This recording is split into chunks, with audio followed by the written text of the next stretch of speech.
resort for over 4 years, you are listening to the unofficial Universal Orlando podcast.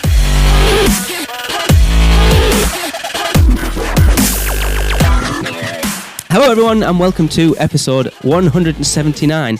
I will be your security operative tonight, Lee. And if you would like to remove everything from your pockets and please place them in the plastic tubs provided and step through the metal detectors, the rest of my security team will be more than happy to take care of you.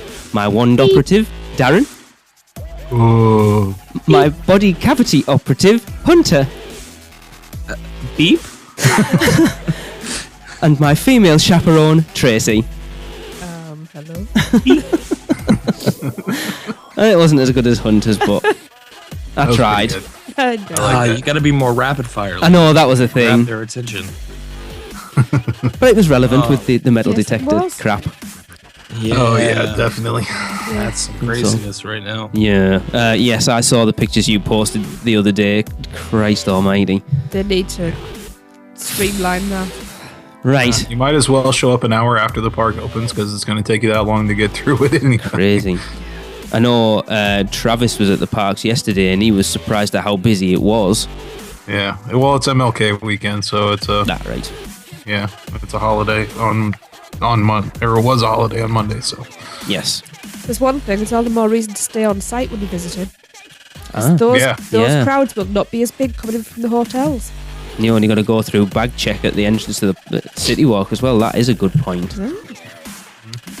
Right, so let's begin this show, as we always do, with some Producers Club birthdays. So, Tracy, who have we got coming up in the next 2 weeks? Well, on the 27th of January, we have Spencer Salt. Happy birthday, Spencer. And on February the 2nd, we have the lovely Derek Bergen. How old's Derek now? Is he about 55? 21. Like all young ladies. Is that a hard paper round? Happy birthday, Derek. Happy birthday, Spencer and Derek. happy birthday. Happy birthday. Happy birthday, guys. Right, continuing on into the great Florean Fortscue's ice cream debate, and this one comes from Brian. Hey UUOP crew, this is Brian from Colorado in the Hogshead Pub. Just wanted to weigh in on the 2016 poll of my favorite Florian Fortescue's ice cream. Through a couple visits this past year, tried I think 7 different flavors so far. I gotta say, number 1 in my book, number 1 taste buds, chocolate chili. Oh, heck yeah. Just like that little kick the chili powder gives you after you've been into it for a little bit. Plus, it's kind of nice. You don't see that everywhere, so it's not easy to duplicate that flavor. So anyway, chocolate chili is my vote. You guys keep up great work. Appreciate all you do. Talk to you soon. So, Hunter, you with chocolate chili. That's me. I'm more concerned about the 9 Inch Nails concert going in the background there, though. Darren, you were you apple crumble? Yep, I'm apple crumble. Tracy, you were... I think I was sticky toffee, wasn't I? So we've got 2 chocolate chilies, 1 salted caramel, a butterbeer, a sticky toffee, and an apple crumble. Leading the charge, ladies and gentlemen. Cool. Well, thanks for that, Brian. Yes, and if you'd like to join in with our great Florian Fortescue's ice cream debate, you can do that by recording us a message and tell us who you are, where you are, and what your favourite ice cream flavour is. If you want to email it to us, you can email it to podcast@uuopodcast.com. And of course, you can go on speakpipe.com/UUO podcast and record it there as well. You can, and it's now on to the news.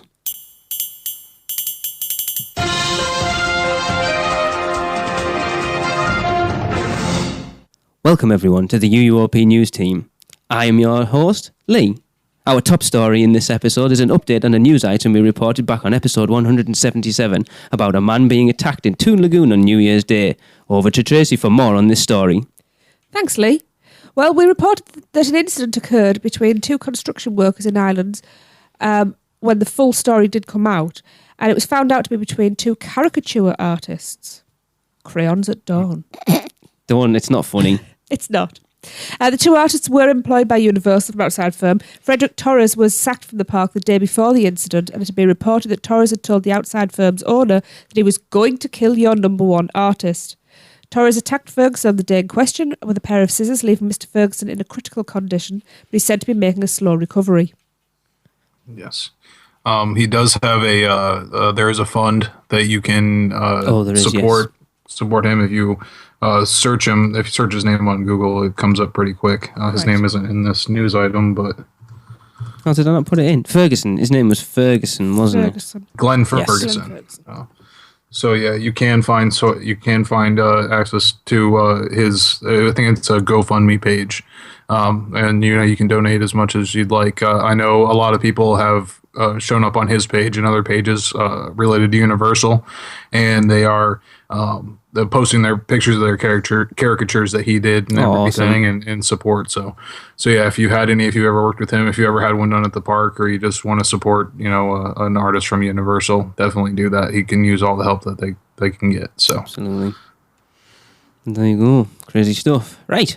We're going to, in the next couple of weeks at Universal, we are going to have a number of ride closures over at Islands of Adventure. So over to Darren for more. Yes, Islands of Adventure gets even more and more empty.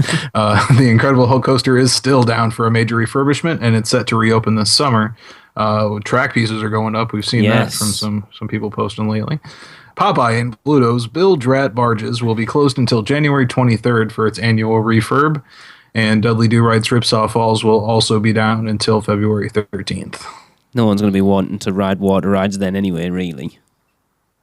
Yeah, true. But doesn't leave an awful lot in Ireland, even like less.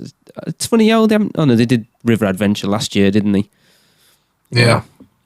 Yeah, so that's still up, but go see Jurassic Park River Adventure and get cold and wet. You don't get as wet on that as you do as the other two, though. Yeah, and go on Forbidden Journey, and then you can go back over to Universal. Pretty much. Yeah, no Spider-Man too. Yeah. Right, our next story concerns Universal Orlando's Mardi Gras concert series for 2015. Well, the list of bands playing has been released, so it's over to Hunter for the complete lineup. Well, thank you, Lee. The concerts will take place at the Music Plaza stage inside Universal Studios Florida on select Friday and Saturday nights throughout February and March, and they will begin with Hunter Hayes, February 6th, Diana Ross on February 13th, Big one. Bare Naked Ladies on February 14th, Valentine's Day. Ah, yes.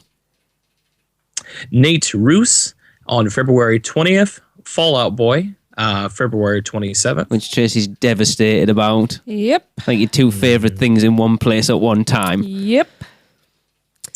Kool and the Gang, March 5th. The Fray, March 12th. Adam Lambert, March 13th. Shawn Mendes, March 19th.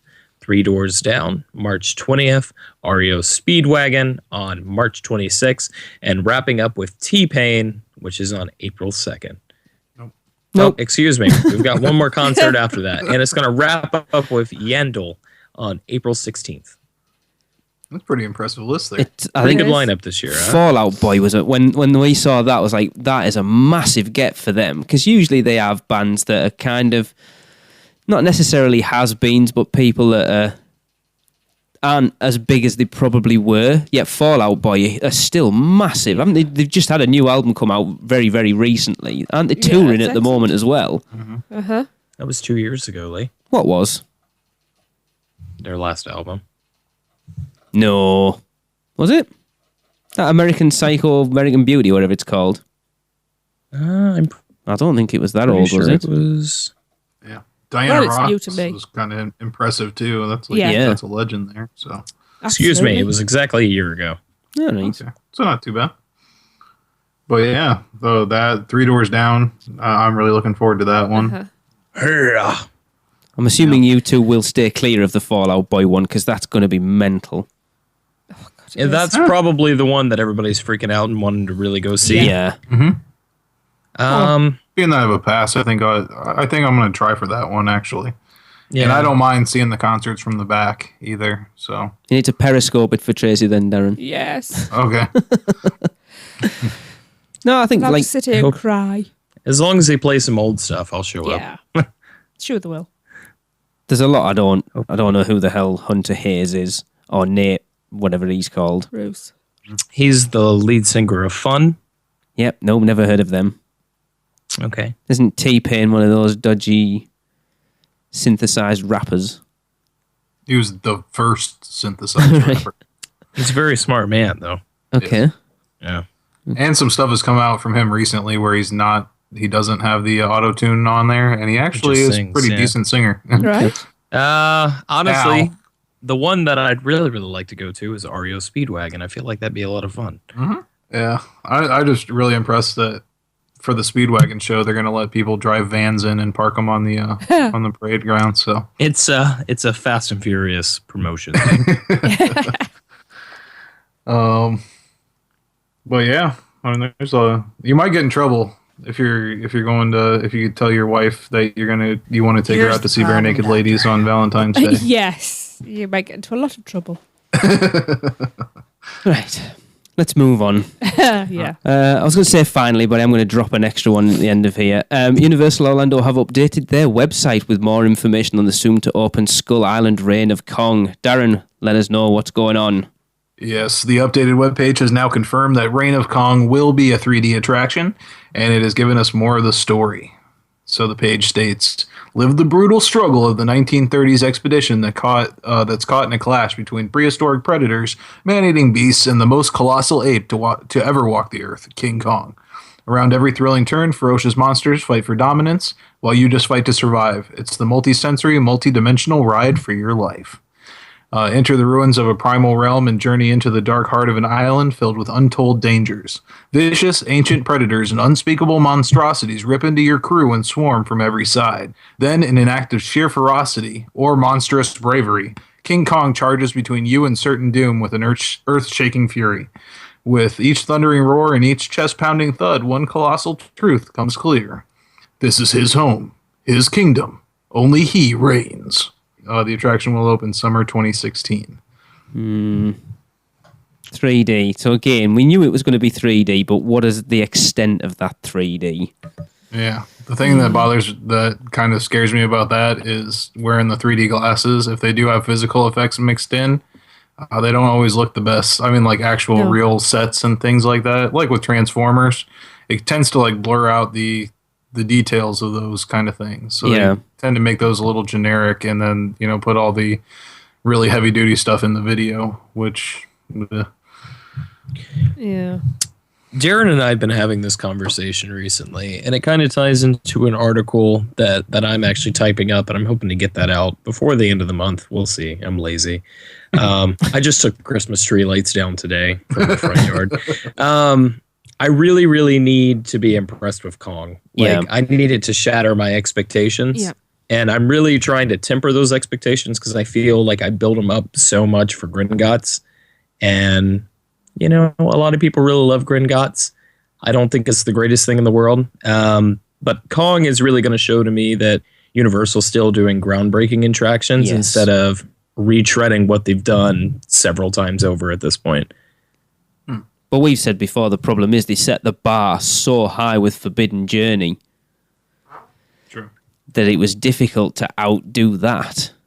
And that's why Gringotts is... I think if you'd have had Gringotts first, then that would have worked. Everyone would have been, that is fantastic. To then go to Forbidden Journey after that, I think people would have had a completely different opinion of the pair of them. Mm-hmm. So the one really cool thing I saw in the type is basically Kong's going to come to your rescue.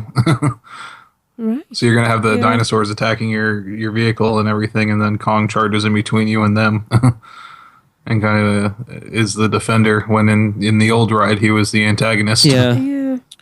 So it was the word earth-shaking that kind of struck me. Yeah. King Kong charges between you and certain doom with an earth-shaking fury. So what sort of vehicles are we getting? Earthshakers. Spider-Man type things then? Or like, no, we've already seen the vehicles. Well, you've seen those Kilimanjaro safari style looking things. They've got to have some sort of... That was from their art, so... Hunter, the ones that are in the Indiana Jones and the Temple of the Forbidden Eye... Yeah. Are they... just basic trucks, or do they have that same type of Spider-Man Transformers type movement that it's kind of on a base so the truck can move around?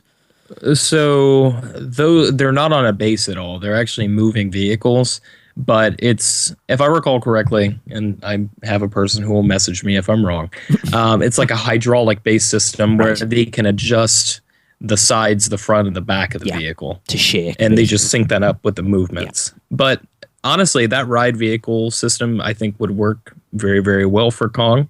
So I hope we have something similar to that. But judging by the concept art, we're getting those big Kilimanjaro Safari style vehicles. But that's not to say that they won't have that same sort of shaking movement on them. Right. No, or at least be on a platform that has the ability to do so. Maybe. Well, we will find out. I think my expectations because we don't know if it's still... Oh, go on ahead, Tracy. I was just saying, I think my expectations are being managed already. That's maybe not a bad thing. Interesting to me is that they don't mention whether you're taking this journey with a tour guide or not. So are we going to have guided vehicles on this attraction? Who knows? We will find out in the fullness of time. So what are we thinking? Like April for soft openings? May? What do they class as summer for opening? It could be anywhere up to September. Well, they said summer for Gringotts and that, or excuse me, Diagon Alley, and that was late July, right? Early July? I think they'll be wanting to at least be soft opening by May. Yeah. I don't think this one's going to have the aura of secrecy that they did with Diagon Alley, obviously. Well, no, So, you can see what's maybe going sooner on, than can't later. you, really? They need something open in that park. Yes. They need to fix up the place. I think, will they want to open at the same time as the Hulk, or will they want to wait? Sort of go, right, here's Hulk, let everyone come in for that, and then go, right, here's Kong, or just open them both together. I say open both together. That way you can be like, experience the new Hulk and experience this brand new attraction. The Summer of the Giants. Yeah. This Like year, Titanic thrills. 1-2 punch. Monster trucks. Monster Jam. Hard Rock Cafe breakfast. Oh, it's the Hulk versus King Kong. John Cena. Okie dokie. Well, let's bring this down a little bit. It was a sad day last week when, as everyone knows, Severus Snape himself, Mr. Alan Rickman, sadly passed away at the age of 69 from cancer. But if you've been on social media for the last week, there's been some really, really fitting tributes in Hogsmeade. Someone left a single lily on the potions classroom doorway. As far as I understand, it was a member of Creative. It's Michael someone, because I follow him. I think I'm friends with Ray Kime on Facebook, and he was with him when he did it. Right. So, and Mike, I can't think what his surname is. But someone had put like a couple of candles and a picture of Alan Rickman in the pensive. Yeah. And there was loads of flowers left at Snape's door as well. And then everyone did like the wand thing at the entrance to Forbidden Journey. I bet that was so emotional. It's weird because there's very little reference to him in Hogsmeade as well. Just that like potions room and that sort of hidden entrance to his office. But sad, really. It is. I mean, it hit me hard because I was a huge Alan Rickman fan. Huge. Oh, yeah. And I mean, I was just saying to Lee the other day that when I first read the books, my favourite character immediately was Snape. He always was, yeah. And then when I found out it was Alan Rickman playing him, I was so excited because he was perfect. Mm-hmm. So I've been very sad. And I need to watch Dogma as my... I won't be able to watch anything with him in for a long time. Oh, we only watched Love Actually not that long ago. Oh, I know, and that's one of his saddest roles. Totally. But yeah, he's one of those... He's one of the actors in that film series that really, I think, perfectly embodied that character. Yeah. Along with Richard Harris's Dumbledore. So it was nice to see him, play that character the whole run through. Yeah, there is this that. is true. That is a good point. Yeah. Yeah. Yes. Oh, and another quick one to throw in. Kind of hard to follow that up, but Unbreakable Kimmy Schmidt was filming at Universal recently. Yes. Tina Fey was there. Yeah. What's her face was there as well from Friends. I can't think of her name now. Lisa Kudrow. All right. Yeah, I don't know if you guys seen the first season of that on Netflix. It's actually a really, really good show. It's funny. I enjoy it. Yeah. I've heard it's good. So it's neat to see that coming. Something better than Sharknado Yes. filming. So, and I do believe Banks Lee from Attractions Magazine was an extra in just about every scene. So was he? Banks alert. It's funny how I think we've talked quite a lot over the last 6 months or a year or so how they seem to be getting away from the studios sort of set up in the park with the rides and stuff, yet they seem to be recording. It seems to be becoming more of an actual studio park in that respect, that they're filming more and more stuff there. Yeah, I was about to say, it seems like they're filming more there than they even did in the park in its heyday. Yeah. I mean, you look like American Ninja Warrior's been there, and that Kimmy Schmidt and Jimmy Fallon's going to be down there again. But then I suppose when you think who owns them, why wouldn't they? Exactly. Yeah. But no, it's good. It's cool. I'd love to see some if we were down there and go stalking. Yeah.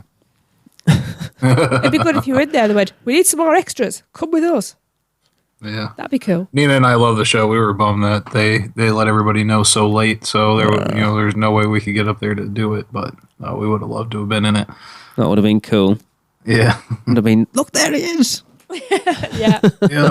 I'd be like, yeah, look, there's Darren in his incredibly too small for him UUO podcast T-shirt with the old logo on it just to get it in. I mean, I've got a new one. They'd have to blur it out from a distance. They probably would. Or make you turn it inside out. Yeah. Cool. Right. So that will do it for the news. And some other little bits and bobs, but nothing really worth talking about at the moment. So we're going to head into Jurassic Park with Maureen for another Autism at the Park. Hi, this is Maureen Deal with Autism at the Parks. I'm reporting from Universal Orlando Resort for the unofficial Universal Orlando podcast. And today I'm at Islands of Adventure in Jurassic Park. And right now I'm outside the Raptor Encounter photo opportunity. And this is a great photo op, one of my favorites at Universal. The queue is wheelchair accessible and ECV accessible and stroller accessible. So if your whole family wants to have a picture taken with a quote-unquote real raptor, this is a great place to have one. The wait is not usually very long. It winds through a shaded area, so you're really not in direct sunlight on those hot summer days. So this should be very helpful for those who want to avoid standing in the sun for long periods of time. But I highly recommend this Raptor Encounter and hope that you'll get to experience it yourself. And this has been Maureen Deal for the unofficial Universal Orlando podcast, signing off from Islands of Adventure. Thank you very much, Maureen. That queue when we were there did not move very quickly. Well, we left it, didn't we? The second time, yes. Yeah. Right. Well, we're going to take a quick break and then we'll be right back.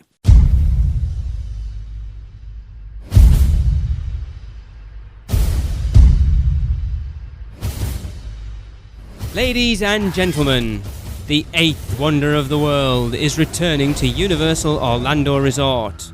So let our friends at Fairy Godmother Travel take care of the resort reservation.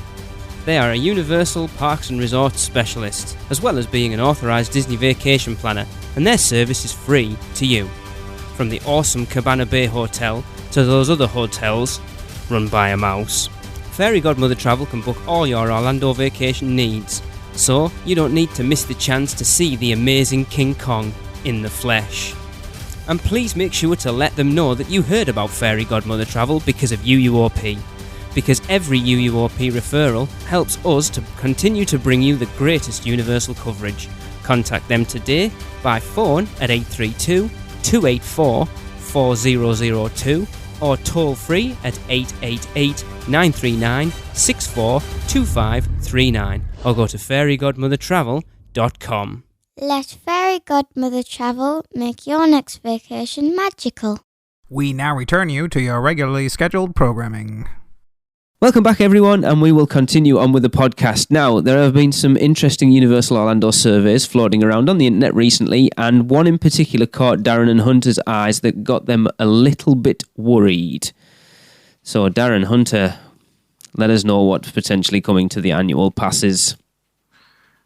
It's important to state before we even get involved that all this is speculation, and from what I understand, these surveys are randomly generated, correct? I actually don't know about that. Okay. It seems like people got the same options because Nina and I both got the survey. We went through them, and they were in different orders, but the basically the options, the perks were the same. So I was able to find a matching one for each one that just wasn't in the same order. Okay. But yeah, so basically, they did send out this survey to people that have signed up to do the universal surveys and asked a lot of different options about annual passes. And then I should mention that already 100% verified is they've taken the free waters away from the Premier Pass. Okay. And that was what, 8 bottles? Yeah, 8 bottles of water. So at $4 a piece. It's costing them a lot. Yeah, it is quite a lot. Can't afford to keep up that charge. I don't know. I think they're putting out record profits. I think they can afford some bottles of water for some Premier Pass holders. It was more of like a really. It wasn't something you'd expect from it, but it was a cool gesture, to see that in there. I do have screenshots of the passes. So, like for example, one of them here is a park-to-park annual pass with blockout dates. Flex pay not available. Pay to self-park, so you have to pay for parking taken away. Free all-day express pass, though. Okay. Which I see causing a big problem. If you let all of us annual pass holders have an unlimited all-day express, at first I was like, oh yeah, awesome, I'll take that. But then the express lines are going to be as long as the regular queue. Yeah, it makes sense the way they've got it set up now that you only get it after 4 o'clock because you're only getting sort of 3 or 4 hours at best at a time when a lot of the people who were sort of there for the day, like tourists and stuff, will have buggered off by then. Mm-hmm. Except us. And this one also has the option for enter 1 hour before the parks every day, before the parks actually open, and a free ticket to Halloween Horror Nights, and they're trying to charge for that $794.99. Holy crap! How much is it now? I think what are we paying? $320? Jesus! It's essentially double the price for no blackouts or anything. Yeah. Like I could understand that if Volcano Bay was online and you were getting access to that, it would still be steep. I would not say to double the price though. No, but it's still at least Because there would be a reason behind it. For comparison, I mean, the ultimate tier Disney Pass is not a lot more than that, and you're getting access to all the water parks. Things like Disney Quest, you're getting 4 theme parks instead of 2. But then here's another option where it's $214.99. And that one features no blockout dates, no flex pay, free valet parking, free all-day express, enter 1 hour before the parks open, but no park discounts, no discounts at all. I'll take that option. 1 free Halloween Horror Nights ticket as well. And a special offer of getting an additional 3 months free. Yeah, that one I'll take. Jesus. I did say yes to that one. Who's not going to say yes to that one? Yeah, exactly. The no discount is kind of a bummer, but hey, if you're getting all the rest of that for that price. Yeah, valet parking as well. Not just Premier or preferred. That's the one. I couldn't think what it was called there. Yeah, so that's like how much is valet parking? Is it like $30? Yeah, these are all over the place, but the most important thing to see out of it are the options that they're giving and taking away for each one. And I think that's what's really telling is blockout dates, the flex pay option, which is I think a really big selling point for Florida residents especially, but for anybody really. I think is that only open for Florida residents? I don't know. Or, yeah, I think it might be. That's the way it is at Disney. The flex pay is only open for Florida residents at Disney. So, but, the parking benefits, the Express Pass benefit, early admission, discounts, and the Halloween Horror Nights ticket. Like, that's what changes on all of these. So I think those are the things they're looking at on the annual pass and saying, which one of these things can we get rid of without them getting too mad? Essentially. FlexPay appears to be available for anybody. Okay. It's not. I'm looking at the web page there, and it doesn't say anything because I've just gone through it from the non-Florida resident annual pass, so it doesn't say. Mm-hmm. I got to it from the non-Florida resident annual pass, and it doesn't say anything. Yeah, and I know. Darren, I'm sorry. No, I was just going to kind of submit something real quick. So, with your Premier Pass, you get a 1 entry ticket into Halloween Horror Nights. On an off day, yeah. On an off day. Yeah. So. I think for most people, they would rather give that up as a benefit because most pass holders, it might be half and half.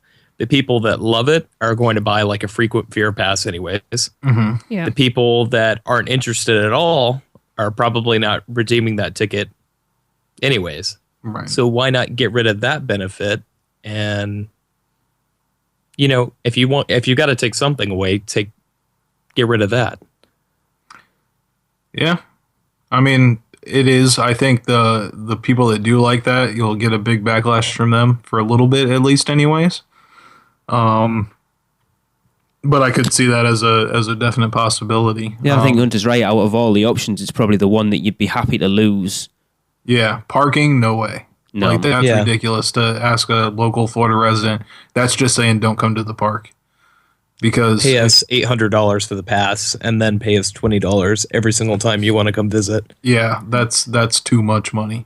Like, if any of the places took away parking, like the ones I have passed to, like Busch Gardens, if they took away the parking, I would never go. But since I can go in for free, I go in and spend money. Yeah. So I think that's kind of silly of them to even offer that option of not having parking paid for. We'll look at it this way.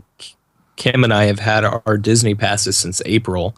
They didn't originally cover parking, and now that they have, we've easily tripled the amount of visits that we've taken there. That's it. As an annual pass holder, you might think, oh, we're in Orlando, we'll just pop in for a couple of hours. Whereas if you're having to pay for parking, you're like, well, if I'm paying $22 or whatever it is to park, I want to go when I know I'm going to be there for 4, 5, 6 hours. It's got to be worth my while to pay for that parking.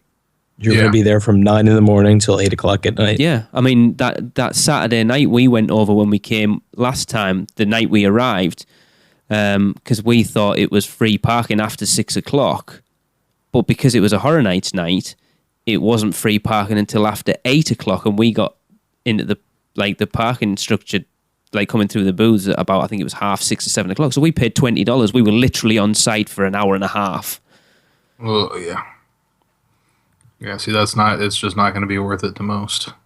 Especially when you want locals to come in and treat City Walk like a hub. So now you see what I get out of this is they're playing around with the annual pass options, not necessarily looking at how they're going to do them now, but when other things come online. So you potentially look at what's going to be happening. You've got a water park coming online next year. You've got Jimmy Fallon. It's going to blow people's minds. Well, I'm looking at more of what's happening off that site and more than what's going to be happening down the road. What's going to be happening at Wet and Wild. What's going to be happening at this Lockheed Martin land they've just bought. I think they're looking further into the future. You see, you don't know what's happening with the annual pass, the express pass situation as far as the hotels. I've heard rumblings that once Sapphire Falls does come online, the Express Pass system's going to change, which is why potentially they're looking at offering it as part of your annual pass. Right. It seems to me like Universal they're in a difficult territory because annual pass holders are still such a very, very small portion of the people that visit those parks. And it feels like a lot of the annual pass holders are, or at least maybe they're the most vocal ones, they're almost abandoning ship on Universal for right now. Like they haven't seen the return on their investment. It's just a lot of closures and the park's in a, maybe a less than pleasant state. So they're jumping ship. That's the thing that got me is like, okay, I become a pass holder and then the Jaws area is closed and that's a huge section that's behind a construction wall. And I was like, okay, I can deal with this. But then that opens and it gets going again, and the park feels like it's full and vibrant and everything. And then now comes the next one, Disaster. Now comes Twister. Now comes, all these attractions that even if you didn't go to them every time, like it was nice to see them operating, and it makes the park feel a lot more open when you have open attractions. Yeah. You know what I mean? Like walking through now and seeing all these walls up everywhere, it's striking. It really is. Like, I don't know. And you always hear, like I hear people talking, in lines and things like that, or just walking around the park saying, things to the effect of, half this place looks like it's closed, and that kind of thing. But you can't fill that with just street shows. But the problem is, if they didn't do what they're doing now, you would end up with a situation of how I feel Islands of Adventure is right now. That other than Hogsmeade, they've done nothing to it for 16 years, and it feels like they haven't done anything to it for 16 years. And as an annual pass holder, if you're going 2 or 3 times a month, the fact that nothing's changing is going to really start playing on. You're going to go, well, I've done all this God knows how many times. There's only so much time you can just wander around and take in the atmosphere and the details and stuff, but you still want to be riding rides. And when you've done the same ride 40, 50, 60, 70 times, it's like, I need something new. Right. But unfortunately, this is the problem with being in Florida and with the theme park market being as aggressive as it is, and with NBC coming in and going, do you know what, we want to compete with Disney, and to do that, we've got to take these theme parks by the balls and bring them into today. So it's a necessary evil. I understand what you're saying completely. It is. It's just, it seems like so much of it to go at once, you know? That's the thing that gets me a little bit. Like, you couldn't like stagger this stuff a little bit. And when we're talking about the differences between the parks right now, like people have said, okay, well, Hollywood Studios is in a half running state right now, but there's still 3 other parks you can go check out. That's the difference. If one park is down at Universal, you're down to one location. But then Hunter, going down that as people coming into Orlando, how many? See, our tickets come with Park Hopper. If we buy a UK Disney ticket, it's just standard. But I know with the American like Magic Your Way tickets, the Park Hopper option's an add-on. So if you aren't doing that and you've just got a base ticket, you can't go, right, well, I'm going to go and spend a couple of hours in Hollywood Studios and knock out Toy Story Mania, Star Tours, and Tower of Terror and Rock and Roller Coaster, and then go to whatever, Animal Kingdom. If you haven't got that option, you're staying in there all day, or you're coming out and going, right, now what do? I'll go over at Universal for a couple of hours. So if I was to go to Islands of Adventure and I was to go to Hollywood Studios on 2 different days, even with the Hollywood Studios closures, I'd honestly still probably spend more time in Hollywood Studios than Islands of Adventure. Yeah. Just because even with less attractions, there's more to do in that park right now. I think the only reason you'd spend more time in there is because you'd queue for Toy Story Mania longer than anything else. Not as bad. Well, that goes you're probably right. Midway Mania has probably got a longer queue than anything in Islands right now. Yeah. Yeah. Well, it goes back to something me and Hunter were talking about before we started recording too, and that's the shows. Yeah. Like that's a park that has a lot of decent shows that can eat up a lot of a day's time. Now, if we're talking about Animal Kingdom, this is a little different. I mean, they still have some good shows over there too, but wasting a whole day, spending a whole day there might be a little bit more difficult. But I'd say the people that are actually staying at the resorts and on site and those kind of things for that, and we're going into Disney talk a little bit, but that I think those are good parks where you can kind of place them in the middle of Magic Kingdom and Epcot, and then have a day where you can go back to the hotel and rest for a couple hours, and then go back to the park again in the evening. Like that affords that enough time in the day to actually check out the resort you're staying at a little bit. But I mean, for the most part, yeah. I mean, I see everybody's comparisons to like Hunter said, to Hollywood Studios and Islands and that kind of thing, and just everything being in a state of construction over at Universal. And I think the main problem with Universal is you see it everywhere. Like every corner of the park has something going on. Yeah. You know, as soon as you walk in, you've got the Lucy tribute is down, which nobody's really, I think, too heartbroken about that. UUOP my favorite attraction. But you've got a construction wall as soon as you walk in, like, boom, welcome. Yeah. Here's what to expect. And you go one way and you hit Twister and you've got the Jimmy Fallon dance off there going all the way down the way. And then you go to the back of the park and you have Disaster and Beetlejuice all walled up with those horrible graffiti boards. I think they look awful. But now it reminds me of a lot when I was visiting Disneyland for the first time, and California Adventure was in. So Kim actually just brought me a list real quick. So this is a news report. Midway Mania, as of right now, is a 155-minute wait. Holy crap! The attraction with the longest wait at Islands of Adventure is Pteranodon Flyers, which is a 45-minute wait. Yeah, but that can have 3 people in the line and be that long. That's an interesting juxtaposition, though. Thank you, dear. Where was I going with that now? Kim with the on-the-spot report. So when I visited Disneyland, California Adventure is very, very much like Universal Studios is now.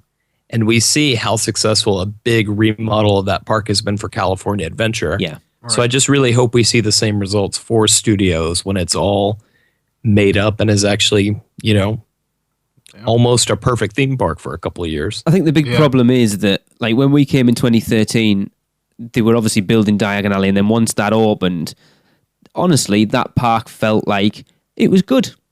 Just leave it alone for 5 years and go back to Islands of Adventure. That's the one that needs the work.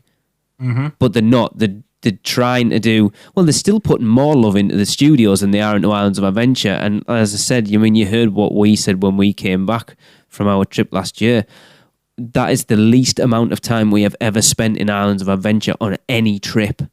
Right. And not because we just wanted to spend more time at Universal, or it was just like there was nothing. We never felt there was anything to do in there. Yeah. Mm-hmm. I think, just to kind of get back on topic before we close this out, I think the best park as far as annual pass holders are concerned, and Darren, I'm pretty sure you'll agree with me, is Busch Gardens out in Tampa. They treat their pass holders so well. Mm-hmm. And that might be because it is more of a local park. Actually, I'd be willing to say it's mostly because it is a local park. They've probably got less annual pass holders as well, so they can treat them better. I think the more annual pass holders have got, the more you can kind of just go, oh, well, whatever. Yeah, I mean, you get a list of monthly benefits from Busch Gardens. Like, all right, here you go. We're giving every pass holder 10 Busch Gardens bucks this month. And you know what? That covers my actual, my monthly payment to Busch Gardens, minus $10. Yeah. So they're giving me my money back to go spend in the park. Or say, for instance, we had one last year where Busch Gardens gave Kim and I both an entry to bring a friend in for a month. Yeah. So we had 2 people who then went on to either go back to the park or bought a pass to visit that park. Yep. And I think also last year was the SeaWorld. I mean, the SeaWorld ticket. They gave everybody a ticket to go to SeaWorld, which, I mean, that's just awesome. Of course, it was because SeaWorld was having some tough times and needed more attendance in there, especially because it was like the off season of SeaWorld as well. So, and Antarctica did not do what they needed that park to do at the time. Right. But I'm just these little benefits, things that, probably doesn't cost them a whole lot to do. Because not every pass holder is going to claim all these offers and everything, because you do have to go to the website and print them out and everything like that. And some people won't think of it or whatever. Mm-hmm. But like Hunter said, they go out of their way to make sure that you're getting your money's worth out of it. And I'm not saying Universal. I mean, they're a much, much bigger park than any of the Busch parks, obviously. It's not like they're just going to allow me to bring in a friend for free.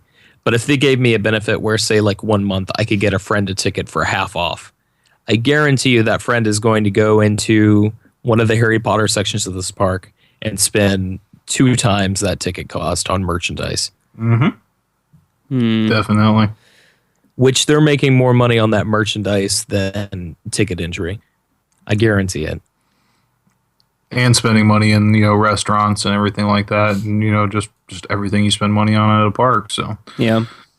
Yeah, and with all the closures of Universal, I'll be honest. Like I'm gonna go get a Disney annual pass this year for the first time ever, and I've been completely satisfied with Universal. It might be because I'm burnt out from going there so much for the last 2 years, but I think it's also a lot of it has to do with the closures and everything. And it's like, okay, this is my time to give Universal a break. And I don't know if that's great for them. Because they're posting all these crazy awesome numbers, and they're going to see everything dip, and they're going to go, what's going on here? And then hopefully not enact more changes. They're not going to see, the only thing they're going to see a dip in is the annual pass holders. Their attendance growth is still going to continue to skyrocket because they're so much bigger in the tourism market. Yeah. But being such a huge fan that I am of Universal, I don't want people to go there and see it in its incomplete state, and then be like, oh no, Disney is the best. And go back over there instead of, giving Universal props for what it is. Mm-hmm. So, it's just all those walls, man. Right, well, that was supposed to be about annual passes. I think it's an important discussion to have, though. No, absolutely. Yeah. It's actually, I've been thinking the last couple of days, I think an interesting topic for the show at some point could be, what could Disney learn from Universal and what can Universal learn from Disney, especially with Darren getting an annual pass. I think that could be quite an interesting conversation to have when he's been going for a couple of months. Definitely. Because we've had this conversation this week, and I'll be honest, I'm looking forward to coming back and going to Disney because I do think you need that off. I think you need one complement the other because it's, as Darren, I think what you said to me was you enjoyed the different pace and the lighter atmosphere, and I think you need one to offset the other a little sometimes. Yeah. I think we definitely found that in October. Darren, I'm definitely looking forward to hearing that too, because unlike me, who's never really left the Disney side of things, yeah, we know. I love Universal, but I've always had just as much of an equal footing in Disney. You're someone who's maybe visited a couple times over the years, but we're talking, how many years did you go without visiting at all? Yeah, a lot. Yeah. A very, very lot. So. Right. And I straight up smack talked it a lot. So, we'll see. I'll have to eat my hat for sure. It will be interesting. Cool. Right. Let's get this show wrapped up. We have a couple of emails. So, Tracy, do you want to take the first one? I will do. And it says, hello, Darren, Nina, Hunt, Tracy and Lee. Happy New Year to all of you. I hope 2016 would be an excellent year for all of you. My husband and I will be taking a trip to Universal January the 29th through to February the 1st to celebrate his safe return from a deployment, and I had a couple of questions for you. I found out that the celebration of Harry Potter will be that weekend. I love Harry Potter, but my husband has never seen the movies or read the books, so he doesn't really care. Will the crowds be ridiculous or mostly contained to the events being held? While I would love to spend the entire vacation in the celebration, this vacation is about him. We will have a fast passes from staying on property, so I'm hoping that will be enough to get him to do everything he wants to do. Also, will there be any UUOP meetups that weekend? Well, we're not there, so unless Darren and Hunter's organising anything. Yes. Not officially, but if we're there, we'll say aye for sure. Yeah. My husband really enjoys craft beers, whiskey and gin martinis. Good man. Yes. Where in the parks and on City Walk should I make sure we go so he can enjoy a few drinks? He's been 6 months without. Well, we know NBC Sports Brew is going to be is probably number one spot for those craft beers. Yes. And you've got to have a Duff. Yeah. Got to have Duff Light, and Duff Dry. I tried the whole trifecta. Yes. Yeah. And don't forget there's plenty. Dragon Scale. Yeah. Yes, in the Wizarding World is what I was about to say. Yeah. Yes. Oh, yeah. Yep. There's lots of options in there. Yeah. Yeah. This Hunter's been quiet because he's like me. He doesn't drink. There's fire whiskey. As far as mixed drinks go, yeah, I mean your whiskey and gin martinis and things like that are going to be the same pretty much anywhere you go on site. So the real variations in the beers, but absolutely, we also Nina. I know Nina will agree with me. Fat Tuesdays, definitely hit that up if you're looking to get crunk and get crunk quickly.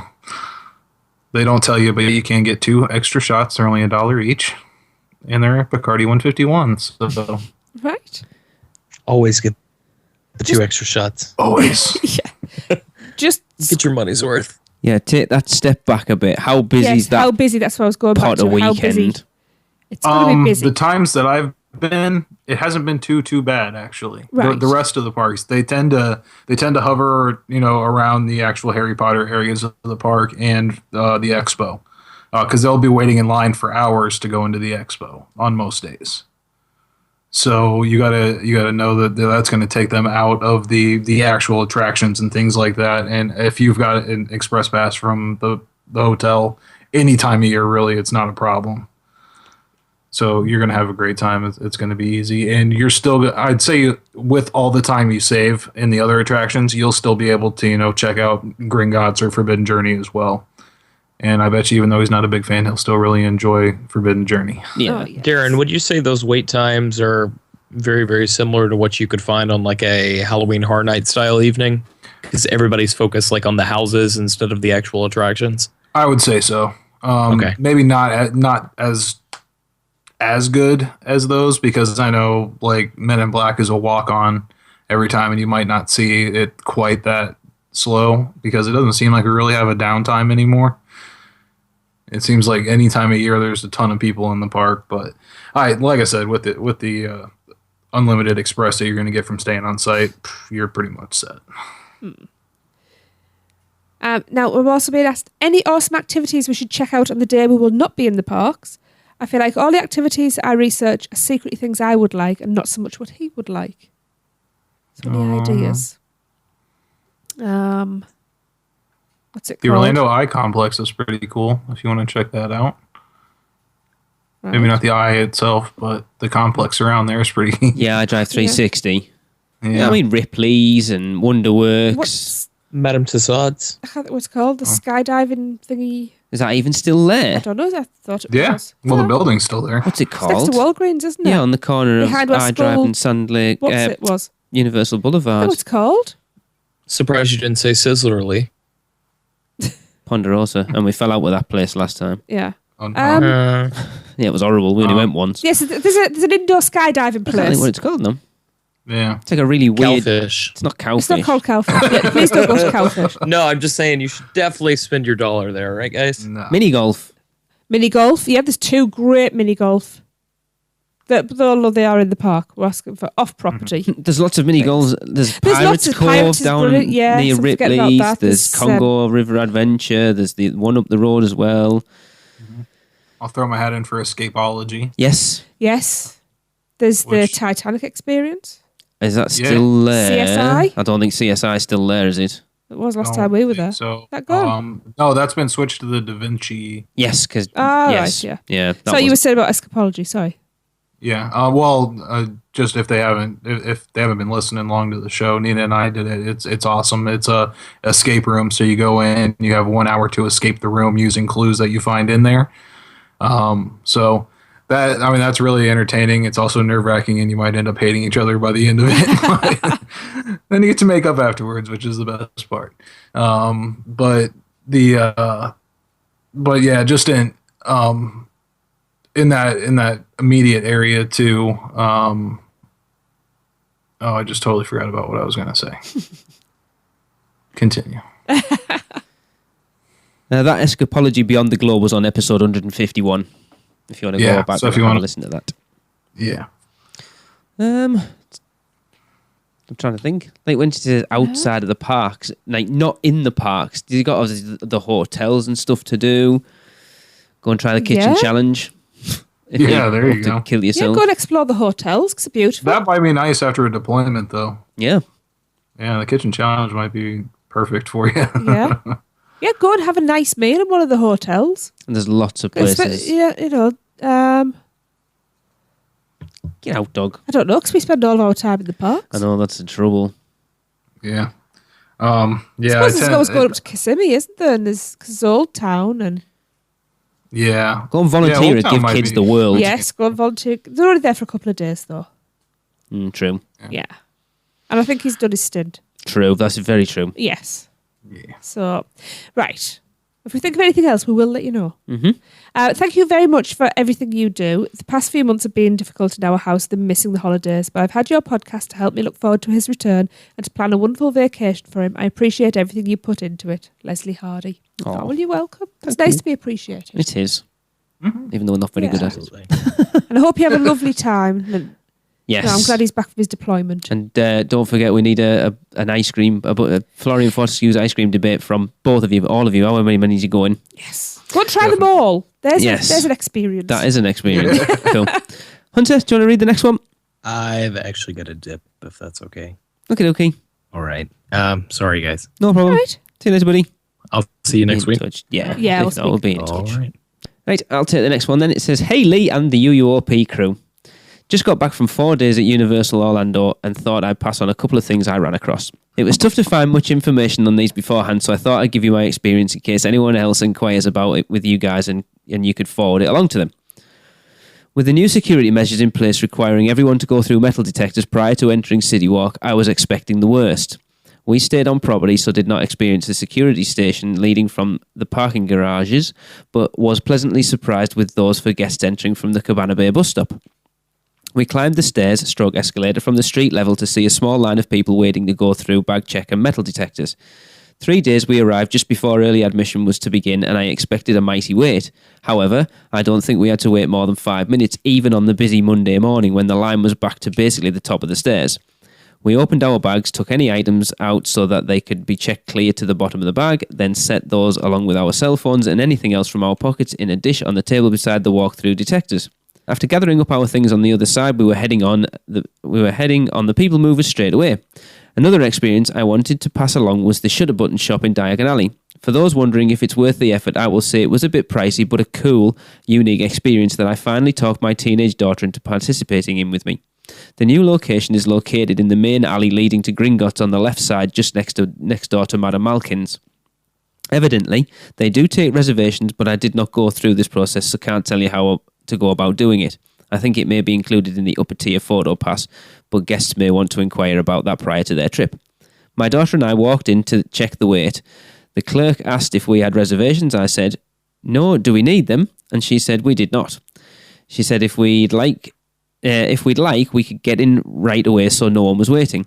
We entered one of the two side rooms with Ryan, the photographer. On one wall was a giant green screen facing the camera setup. He told us to choose a Hogwarts robe from Gryffindor and Hufflepuff, ones hanging on a coat rack, and began his instructions. We were loaned a wand and we took separate still photos in 2 different poses. One was pointing the wand to a corner of the room and the other was displaying an angry, crazy face directly into the camera. Next, we went through 12 different scenes with him explaining what we would be reacting to and where to look or focus our attention based on the scene. We then went to the front counter to preview a couple of scenes with the background filled in as well as our still photos. One of those came out as each of us casting different Patronuses with the Room of Requirement as the backdrop. That's cool. The other was a Wizard Wanted poster, similar to Sirius Black, with us being the subject. There was no obligation to buy any of the products. However, I wasn't there for the experience and walk away empty-handed. The DVD of all the scenes we shot was $69 and was packaged in a cool little tin DVD case with the Shutter Buttons logo. The still photos were glossy 8x10 in a cardboard Wizarding World of Harry Potter frame, similar to on-ride photos throughout the parks. These photos were $15 each. People can check out examples of the videos on YouTube if they'd like to prepare beforehand as to how they are going to react to the scenes they are given and see how long the finished product is. It runs 2 minutes and 5 seconds. They're pricey minutes. They do a very similar thing at the Harry Potter studio tour down in London when we went. It's like a little side that we didn't bother with it. I think that was even more expensive. Actually, I should talk to Craig Lucas because he did it. Yes. I said, sorry for the lengthy descriptions, but we wanted to give you everything I could remember in case someone is a first timer. I really enjoy what everyone does over there, so please keep up the great work and I'll keep listening. Cheers from a future 2016 Producers Club member, and that was Brian in CO, and that was Brian who did the ice cream debate at the beginning. Right, Tracy, you want to take the last one? And this one's from Lee Wallington. Hey, love the show. Quick question. What are the crowds like on 28th to 30th of December? Probably very, very busy. Yes. We're heading to Key West for New Year's Eve in 2016. Booking early, I know. No, never too early. No. I'm thinking of 3 nights in the Hard Rock Hotel before we head south. I think that's an awesome idea, actually. But will the crowds make it completely unenjoyable? We usually visit in May when the crowds are low. It will be different, that's for sure. It's a different from when experience. You go Is it normally that busy then, Darren? Or do most people sort of hit Christmas, like pre-Christmas week? No, no. It gets really bad there because people are off school, kids are off school and stuff till the new year, if I'm not mistaken. So, and then they still have the Christmas things going on. Mm-hmm. But if they're staying on site, they're going to get early entry, passes, early entry. Do you know what? If you manage your expectations and you expect it to be busy, if it's not as busy as you thought, things are better. You know, you get a better experience. Do you know what? It's a different experience. I say go for it. To be quite honest, you'll still be able to get through everything with your express. Exactly. The express lines will be longer. Expect that. Not everything's going to be a walk on, but you're gonna wait a considerably shorter amount of time than everybody else. Yeah, and stayed in the Hard Rock as well. That was pretty great. I think you've got to think that 2016, like this Christmas, isn't probably going to be as bad as last Christmas. Because you're going to have the Hulk back open at Islands of Adventure. You're going to have Kong open in Islands of Adventure. You're going to have Jimmy Fallon open in the studios. So you're going to have at least a couple of rides that weren't open this year. So if you kind of look back to how busy it was last year and say it's probably going to be a little bit less than that, if you think you can cope with that. I mean, I was checking the app over Christmas, and I think I saw one day that Rip Ride Rocket was up to, was it 220 minutes, which is ridiculous. Yeah, definitely. But I think in the express line for that, it was probably going 45 minutes. Yeah, to be honest. But that's like a sort of busy-ish day. So if you go right, I've got express, so the express lines are going to be a busy-ish day, and you can cope with that. Then I say go for it. Cool. I agree. If you don't want to go, send us your tickets. We'll go instead. Yeah. But if you do go, let us know what your experience is. Keep a diary. Yes. Well, Lee's part of the Producers Club, so I'll bug him. Yeah. Right. Well, that's going to do it for episode 179. We hope you all had a safe trip to the unofficial Universal Orlando podcast. If you'd like to collect your belongings to the side here after you pass through the metal detectors. So for Brian, Leslie, Lee, Maureen, Tracy, Darren, and Hunter, I have been Lee, your security operative, and this has been the unofficial Universal Orlando podcast. Always. That's it for another unofficial Universal Orlando podcast. Make sure you never miss a show by subscribing on iTunes, and while you're there, please leave us a rating and a review. Listen to us on Stitcher, Google Play, and all your podcast apps. Email us with any questions or comments to podcast@uuopodcast.com, or even better, record your message at speakpipe.com/uuopodcast. Follow us on Facebook, Twitter, Instagram, YouTube, and Pinterest, keyword UUO Podcast. Check out our blog for even more content at uuopodcast.com. And finally, our sponsors, Fairy Godmother Travel, are here to help with all your Universal vacation needs. So check them out today at fairygodmothertravel.com. Well, that's a wrap. See you next week.